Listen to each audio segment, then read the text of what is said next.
함께 은혜를 나눴습니다. 오늘은 이어서 7절부터 13절까지 말씀을 통해서 진리의 울타리라는 말씀으로 함께 아침에 은혜를 나누겠습니다.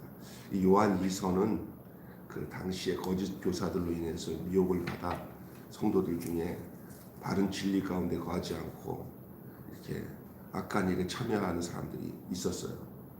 진리 안에 떠나서 하나님 안에 떠나서 이제 자기 마음대로 자기적으로 하나님의 말씀을 생각하고 만들어서 따라다니는 그 파당들이 있었어요. 이단들이죠. 초기 기독교 안에 나타난 이단들, 그들이 성도들을 많이 유혹을 하고 힘들어하는 가운데 있을 때 이 요한 이서의 이 말씀도 바로 그런 데서 굳건히 세우기 위해서 보낸 편지입니다. 그래서 그 양들이 울타리 안에 있어야 그 양들이 목전에서 먹어야 할 풀을 먹고 건강하게 그 생명을 보존할 수 있지만 그 울타리를 벗어나서 다니면 이상한 풀을 먹고 막 가슴이 싱숭생숭하면서 막 몸에 도끼가 올라오고 성질을 부리고 그렇게 되잖아요. 양들도 그 양떼를 키우는 그 목자들이 발견한 사실들이 그들이 늘 먹이던 그 좋은 여물이나 그런 풀을 먹여야 양들이 바르게 성장하는데 좀 못된 양들은 울타리를 넘어가고 이상한 거 먹고 난 데는 야 이거 이상하다 기분이 하면서 그 마약 먹은 것처럼 먹어가지고 꼬드겨서 또 그걸 먹게 만들잖아요. 이것을 우리는 보면은 이 마약하는 사람들 보면은 점점 그걸 확산시켜요. 예? 자기만 먹는 게 아니라 공급책을 통해 가지고 또 확산시키잖아요. 예? 그처럼 이 울타리를 넘어가 그러면 이런 아주 문제가 생겨요. 그래서 오늘 말씀이 진리의 울타리예요. 예. 그래서 이 사도 요한이 편지를 쓴 내용 중에 이제 이 수신자들이 여자들이에요. 당시에 그 부녀들이라고 그러잖아요. 그들의 교회의 중심에 그 여자들의 역할이 엄청 컸는데 이제 그들을 굳건히 세워야 되겠다는 생각에 편지를 세우고 경계심을 바로 가지라고 알려주는 말씀일 수가 있어요. 그래서 진정으로 사랑하는 마음으로 목자로서 또 사도로서 이런 편지를 쓰는 가운데 오늘 본문은 그렇습니다. 우리가 그 사도 요한의 이런 요한 이서의 말씀을 전하는 내용을 지금 우리가 읽으면서도 이 말씀 우리가 와닿는 이유가 비슷해요. 상황은 시대적으로 막 세상이 이렇게 과학적으로 발달해도 지금은 그 당시는 그렇게 이 편지를 썼는데도 불구하고 지금은 또 다른 방식으로 이 현대적인 방식, 과학 만능주의 방식으로 사람들을 이렇게 그리스도의 진리 가운데서 벗어나도록 하는 역사적인 것들이 지금 현상들이 얼마나 많은지 몰라요. 그 중에 대표적인 것이 포스트 모노니즘이에요. 그게 뭐냐면은 종교다원주의라고 해서 천주교도 좋고 불교도 좋고 뭐 아무거나 믿어도 그냥 착하게 살면은 다 구원받아. 요게 다 마귀가 준 방법이에요. 예수를 못 믿게 하기 위해서 흩어놓는 거예요. 예? 그래서 이 포스트 모노니즘의 그 다양성과 또 상대성의 그 렌즈로 보면 성경만이 유일한 진리라는 주장은 이제 구시대의 유물로 여겨지는 거예요. 신학자들이 성경만 믿지 마라. 이 잘못된 신학자들이 불교도 그 안에 진리가 있다. 천주교도 그 안에 진리가 있다. 뭐 이런 식으로 해서 타 종교와 연합을 하도록 해서 이제 인간의 그 휴머니즘이라고 하는 인간이 하나님보다 우월하다. 인간이 하나님도 만들어낼 수 있고 없앨 수도 있다. 인간만이. 그게 이제 불교도 스스로가 힌두교도 그렇고 다 그래요. 스스로가 이게 돌을 닦아서 신의 경지에 임하는 것을 해탈이라고 하잖아요. 이런 식으로 합니다. 뿐만 아니라 이 요즘에 말하는 이 동성애 같은 것도 다 이런 뉴에이지 계통과 또 포스트 모노니즘의 기반을 두고 생겨난 거예요. 그래서 이게 뭐냐면 차별 금지라고 하는데 어떤 걸 차별 금지하냐? 아니 여자로 태어날 사람이 남자로 태어났어. 남자로 태어날 사람이 여자로 태어났어. 그래서 그 짓을 하는 거야 하면서 그것을 정당화시켜요. 병이거든요. 사실은 이 정체성의 병이에요. 그걸 일찌감치 알면은 하나님 앞에서 고쳐야 되고요. 또 하나는 병원에 가서 정신적인 병이기 때문에 필요할 때는 약물을 이용해서라도 이 몸 안에 이 정서적으로 이게 내가 여자야, 난 여자로 태어났어, 남자가 그렇게 해가지고 이게 한 거는 그 사람을 뭐 탓하는 건 아니지만 그건 병적 증세이기 때문에 그걸 신앙으로 극복해가지고 자기가 원래 그 여자의 정체성 때문에 막 혼돈했던 목사님이 거기서 벗어나가지고 이거 처절하게 맞고 있는 게 지금 돌아가신 살아계신 이연아 목사야. 이연아. 자기가 폭로했어요. 자기가 그런 성향이 있었는데 신앙으로 극복할 수 있다. 그런데도 이 마귀는 이 꼬투리를 붙잡고 어떻든 그 젊은이들을 그렇게 사로잡아가지고 이게 얼마나 악하게 강한지 그 누구야 김양재 목사님 그 교회 안에 이런 애들을 탁 품어서 애들이 나와가지고 막 고백을 하고 막 그랬는데도 또 다시 돌아가. 마귀가 붙잡는 거거든요. 환경이 이 세상이 그런 거거든요. 근데 그걸 그 세상이 뭐냐면 이런 문화들이에요. 다시 말해서 할로윈 문화 가지고 애들 다 죽였잖아요. 그 할로윈은 뭡니까? 그 안에 내면이 뭐냐면 귀신을 싸워서 이기는 게 기독교 정신이에요. 귀신을 싸워서 이겨야 되는데 귀신이랑 친하게 지내요. 귀신이 세다는 걸 아니까. 그래서 귀신이 알아보지 못하고 자기도 귀신 같은 분장을 해가지고 귀신이랑 사이좋게 지내자 하는 게 할로윈이에요, 사실은. 예? 깝죽거리는 거죠. 귀신이 야 니네들만 내가 어떤 놈인지 한번 내 힘 좀 보여줄게 하고 죽인 게 이번 사건이에요, 사실은. 저게 웃긴 게 뭐냐면 이제 저렇게 몇백 명이 죽었으니까 이제는 내가 설 자리가 없겠구나 귀신이 그렇게 생각하는 게 아니라 니네들 먹어치웠기 때문에 내가 몸이 더 커졌다. 니네들 먹어치웠기 때문에 내 세력이 더 커졌다. 정말 이제 앞으로 이 할로윈 데이는 엄청난 세력이 커질 거예요. 왜냐하면 죄물로 먹었기 때문에. 예? 이런 사실들을 기독교적 세계관이나 신앙관으로 보지 못하는 것이 왜 그냥 진리에서 떠났기 때문에. 그래서 어린 세대들 젊은이들에게 기독교적인 이 세계관을 정확히 가르쳐갖고 나는 이제 시간이 있어. 그럼 이제 이걸 좀 우리 새신자들한테 얘기를 잘 가르쳐야 될 얘기가 뭐냐면 영적 세계와 이 자연 세계, 물질 세계를 정확하게 정리해서 하나님, 귀신, 사람 그 역할들을 정확하게 정리해서 알려줘야지. 다 좋아. 뭐 좋은 게 좋은 거야. 뭐 예수님도 뭐 여러 가지 믿어야 될 중에 하나지 뭐 내가 선택했지. 이렇게 생각한단 말이야. 대부분 그래 예수님. 이게 이제 포스트 모더니즘에 젖어 있는 거예요. 이게 오늘날의 뭐예요? 오늘날에 말하자면은 진리 밖에 나간 그런 거짓 교사들, 신학교 교수들도 이런 사람 많아요. 진보 세력 쪽에 가보면 자유주의 신학으로 이 일회성으로 버리고 많은 소비주의 그리고 자기 중심적인 개인주의 철옹성에서 지금 그런 상황이야. 정확하게 이 세태에 돌아가는 이 시대의 그 이단적인 그 거짓 교원들은 엄청난 진화를 하고 있어요. 진화. 예. 이 말세가 가면 갈수록 더 고급적으로 더 구체적으로 이 거짓 교원들, 그러니까 다시 말해서 예수 그리스도 안에서 사는 삶을 살지 못하게 하는 마귀의 아주 전략이 굉장히 고차원적으로 가고 있어요. 그래서 젊은 세대들이 전부 다 기독교 신앙에서 떠나서 이런 포스트 모더니즘에 거의 빠져 있어요. 그래서 이제 뭐냐면 무슨 교회까지 갈 필요가 있어. 뭐냐 내가 뭐 텔레비로도 뭐 판단해서 믿을 건 믿고 뭐 정말 자꾸만 그 믿으라고 간섭하지 마세요. 우리가 다 알아서 해요. 이게 이제 그 출발에서 나오는 거예요. 네, 우리 젊은 애들 보면은 그러니까 이제 뭐 강하게 푸싱을 못할 정도로 사탄이 이런 전략을 가지고 해요. 그래서 요즘에 이런 거 다 혼밥, 혼술, 뭐 혼자 사는 거 이런 게 전부 다 사탄의 전략이에요. 서로 사귐이라는 게 없어져 버려요. 혼자 사람이 하나님과 사귀고 사람과 사귀고 그 그리스도 안에서 그 사랑 가운데 사귐이 사라지고 난 뒤에 은둔하면서 컴퓨터 안에서 이게 가상의 사람들과 이렇게 교통하는 것 다 사탄의 전략입니다. 이런 것들을 우리가 잘 봐야 되고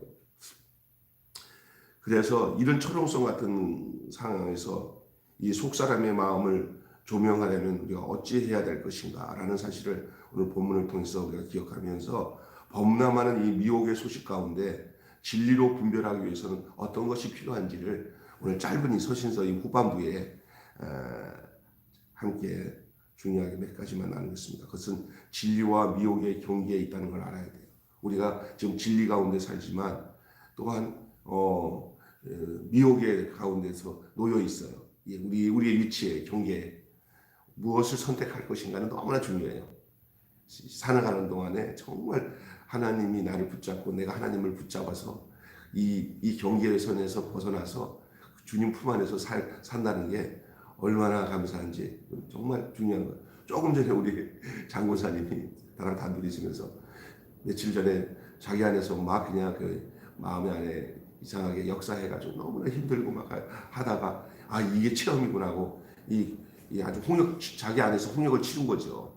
그러면서 구원을 받았고 신앙생활 이거 이렇게 믿음 생활하는 거는 이거를 영적으로 확실하게 이제 아마 이제 뭐 기회 되면 간증 한번 하면 괜찮겠어요. 왜냐하면 분명하니까 권사님의 그때는 뭐 하자면 이런 말 하고 싶지 않았잖아, 그죠? 근데 이제는 누가 모이면 말은 어둔하게 말을 잘 좀 하는 사람 좀 못하더라도 자기 안에서 체험한 거를 얘기하고 싶은 거야. 이런 현상이었다. 이런 게 중요한 거거든요. 근데 이런 거 없어요. 하나님을 내가 결정하는 거야. 이게 마지막 이 사탄의 기운이야. 이 신학적으로도 잘못된 신학을 하는 사람들은 이렇게 인간의 우월성을 하나님보다 더 위로 올려놔요. 그래서 종교라는 것은 취사 선택하는 거라는 거예요. 이건 이제 부르심이 하나님께 있는데 내가 하나님을 불러 쓰는 형태의 이런 사고방식으로 신앙생활을 하면 그게 무슨 하나님을 믿는 거예요. 그러니까 이 진리와 미혹의 경계가 미안하게 있어요. 이거 진짜 뚜렷하더라고요. 저도 요즘에 여기 보니까 아주 순간순간 어떤 시기마다 이런 경우들이 있어요. 돌이켜보니까 이건 하나님이 나를 선택하는 일이 아니라 내가 이렇게 꼬드김을 당해가지고 하나님한테 거래했던 일들이 어떨 때는 이렇게 기도하다가 느껴져요. 이거구나. 진리와 미혹의 경계 속에 있구나. 육신을 살아가는 인간의 상태가 이렇게 이런 상태를 알고 우리가 생각해야 돼요. 왜냐하면 왜 이단으로 많이 빠지고 다른 종교, 다른 사이비 종교 같은데 사람들이 그 마음을 뺏기냐. 요런 경계선에 있기 때문에 데려가면 자기 임자야. 데려가면 꼬드겨갖고 데려가면 임자야. 그런 식이야. 그게. 그래서 얼마나 신천지 가면 참 잘생기고 이쁘고 젊은 애들이 얼마나 바글바글거리는지 말로도 할 수가 없어요. 그리고 왜 넘어갔을 거예요. 이 경계선에 있다가 위협당한 거예요.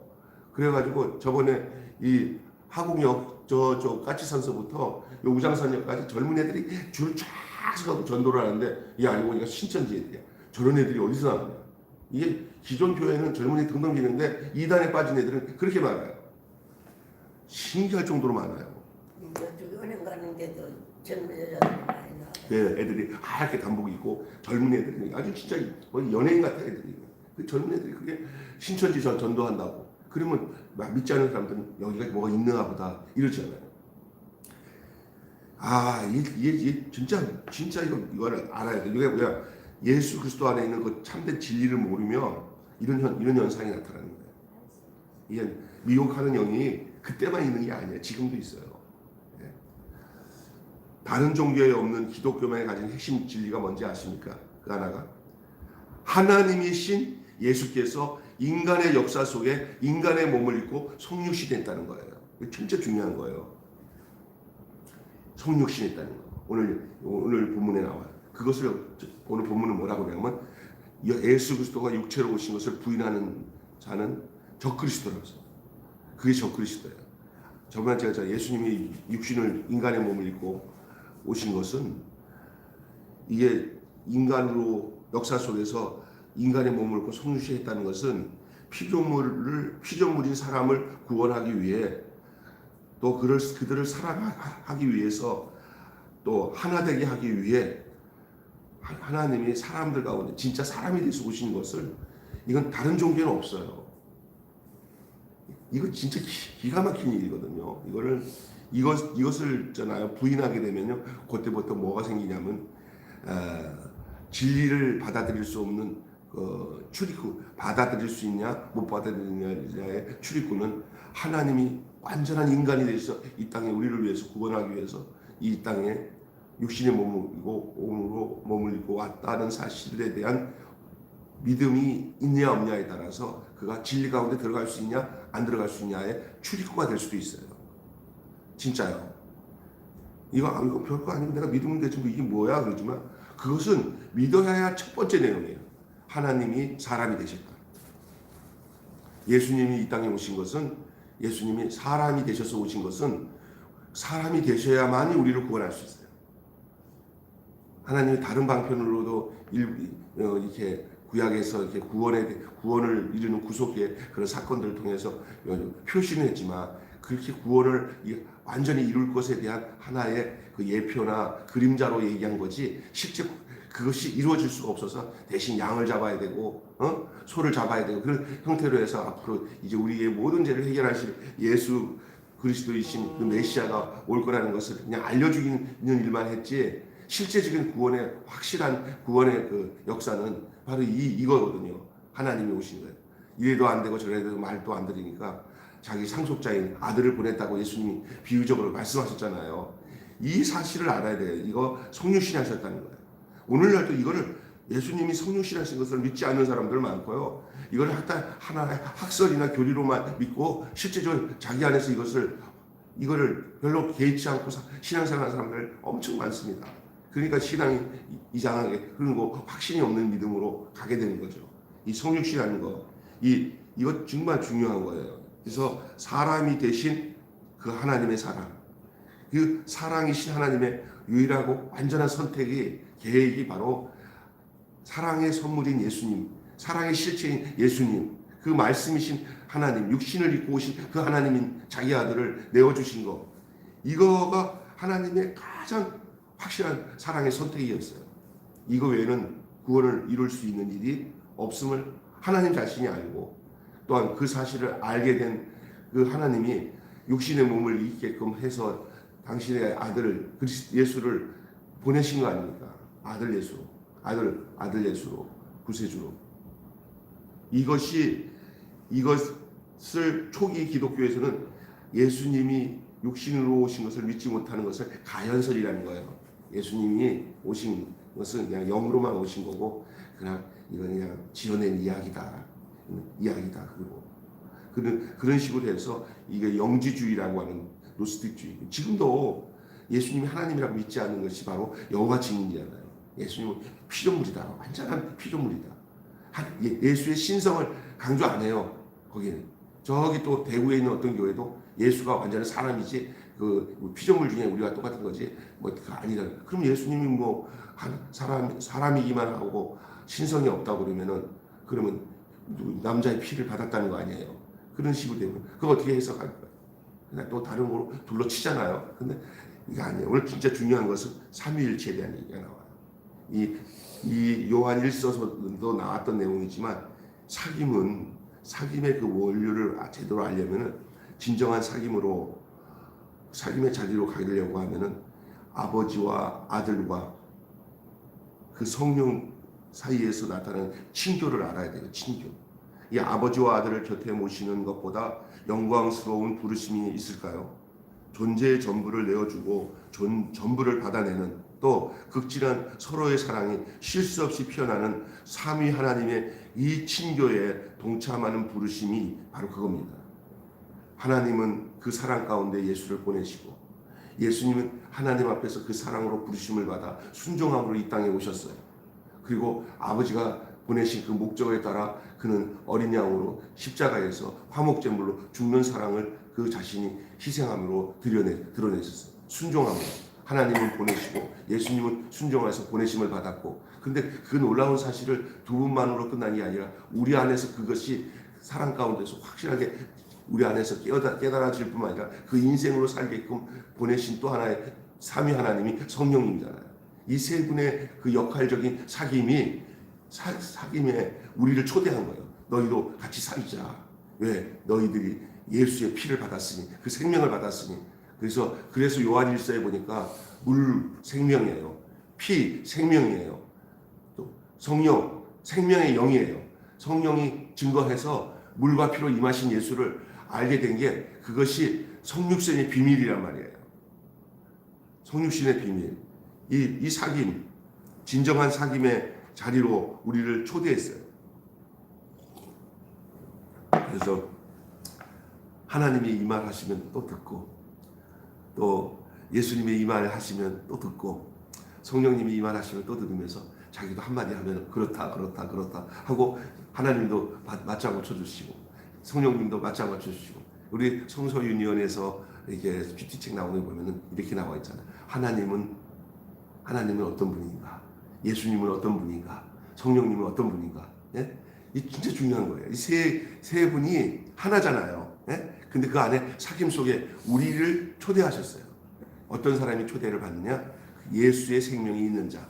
그 진리 안에 있는 자는 그 진리 안에 있는 자는 진리의 하나님 앞에서, 진리의 영이신 성령 앞에서 진리이신 그분 그 자체 성육신하신 예수 그리스도 안에서 그 사귐 교제를 나눌 수 있는 그런 초대를 받는 거예요. 그래서 우리가 기도도 그런 차원으로 성육신 하나님, 그 예수 그리스도 성육신 하게끔 하신 하나님과 성육신하신 예수님과 그 놀라운 사실을 알고 깨닫고 인쳐주신 그리스도 예수 성령님 안에서 그 성도가 생명이 나타나면 그때부터 이 삼위 하나님의 친교 속에 우리도 포함시켜 주시는 거예요. 우리가 왜요? 자격이 있어 이제. 왜냐? 살아났기 때문에. 그 생명이 있기 때문에. 그 진리예요. 예수님이 내가 곧 진리다, 생명이다, 길이다. 예수도 진리의 성령이 너희에게 오시며 너희를 고아처럼 버려두지 않고 너희 속에 계시겠습니다. 너희 속에 계시겠습니다. 이 사귐, 이것을 얘기하고 있는 거예요. 이게. 그래서 여러분 그 삼위 하나님의 친교의 동참에 부르심에 받고 우리는 환대하고 환호하고 환희가 충만한 교회는 그 삼위 하나님의 사귐 안에서 세워지는 거예요. 지금 이게 놀라운 신비예요. 삼위 하나님의 그 역사하심은.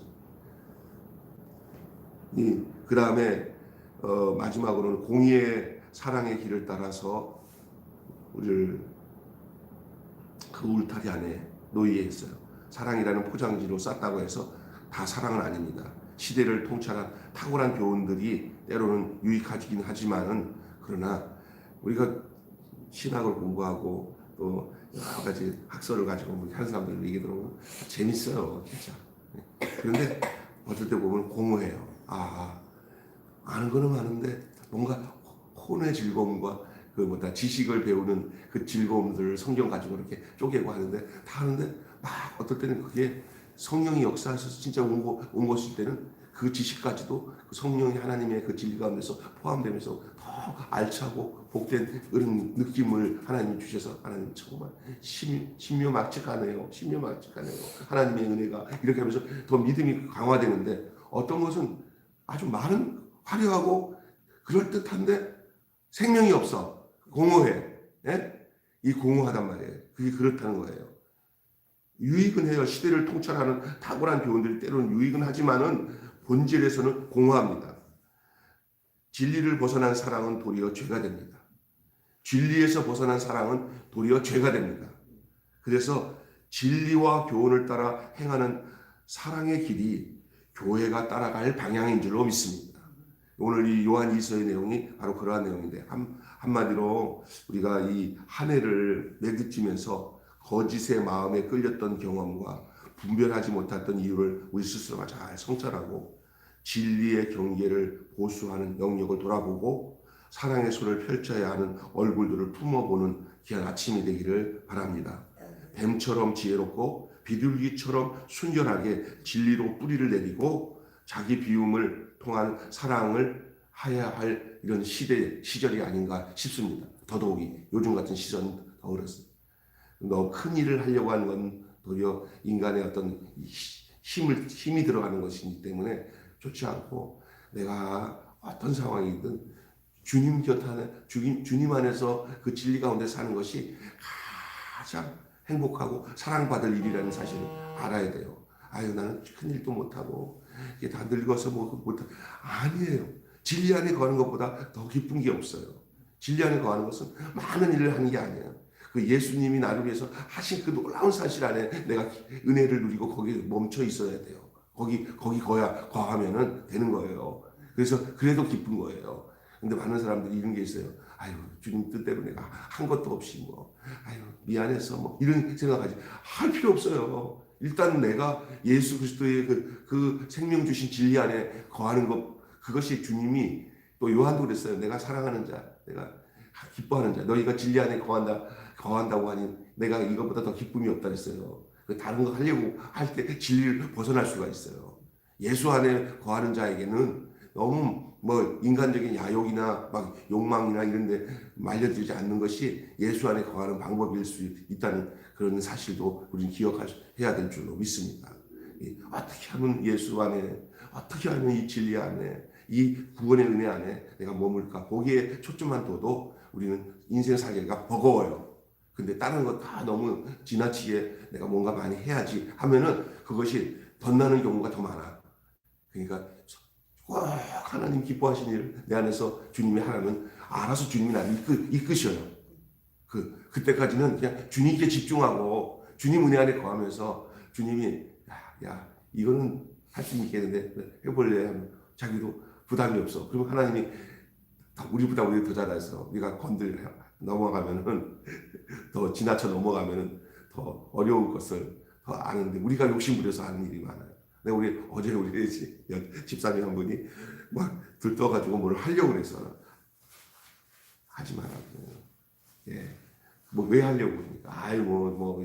아니 내가 일을 하지 말라고 막는 게 아니라 또 지금은 그냥 하나님이 어련히 할 것 같으면 하나님이 저절로 밀어붙여. 하나님이 일하시도록 끌려갈 수 있도록 그렇게 해야 돼. 뭔가 의욕이 돼가지고 너무 지나친 것 주변의 사람들이 좀 지나치다 그럴 때는 그걸 절제할 수 있어야 돼요. 그거 무조건 일 많이 하는 게 하나님 일이 아니다. 먼저 거하는 일이 중요하고 거기서 여물어지는 일이 더 중요하고 내 영이 일을 많이 하고 공허하고 불평하면 무슨 소용이 있어요? 많이 해도 기쁘고 즐거워질 정도의 그런 은혜가 넘치는 가운데서 사역을 해야지. 할렐루야. 오늘 진리의 울타리라는 제목으로 함께 나누는데 한마디로 진리의 교훈 가운데 행하고 악한 일에 참여하지 말아야 됩니다. 진리 교훈. 교회는 가능하면 진리가 선포돼야 돼. 그 진리가 예수님이야. 예수님밖에는 진리가 없어요. 그래야 하나님의 마음도 알고 성령이 그 예수님의 마음을 알려고 하는 그 사람에게 성령이 도와주시고 가르쳐주시고 알려주세요. 근데 예수를 알 마음 없고 다른 생각하게 되면 성령님도 저거 도와줘서 깨달아봤자 또 삐딱선 타는데 정확하게 이 사이클이 맞춰져서 그냥 잡음이 없는 그 음성들이 들려지는 그래서 하나님 음성도 예수님 음성도 성령님의 역사하시는 음성도 내 안에서 이루어질 때 잡음이 없이 선명하게 들려지는 은혜와 축복의 사귐이 여러분 속에 있기를 주님의 이름으로 축원합니다. 하나님 은혜를 감사합니다. 서 목사님 또 서 권사님 오늘 이 아침에 이렇게 나와서 함께 예배드릴 수 있도록 이끌어 주시고 발걸음을 붙잡아 주시니 감사합니다. 가실 때도 편안하게 안전하게 발걸음을 옮겨 집에 도착할 수 있도록 도와